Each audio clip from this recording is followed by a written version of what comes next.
Brahmapur गस्तर rail मंत्री Manoj Sinha Brahmapur पादचला lifter उद्घाटन पर लोचापड़ा विजय संकल्प यात्रा जोगदे राज्य सरकार को टार्गेट करते आया है, लेकिन पेट्रोलियम मंत्रालय ने 36,000 करोड़ रुपए का निवेश यहाँ उड़ीसा में किया है। 750 करोड़ की लागत से एग्री वेस्ट और 2G एथेनॉल बनाने का बायो रिफाइनरी प्लांट का काम यहाँ हमने शुरू किया।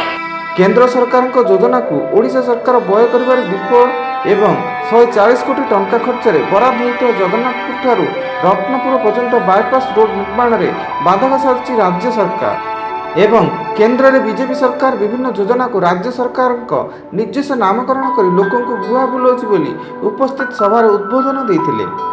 एथिरे सिने जगतर अभिनेत्री अनु चौधरी और बीजेपी बहु कर्मकर्ता जोगदे ब्रह्मपुर ठारू पुरी स्वतंत्र मेमो ट्रेन चलाचल स्मारक पत्र प्रदान करते।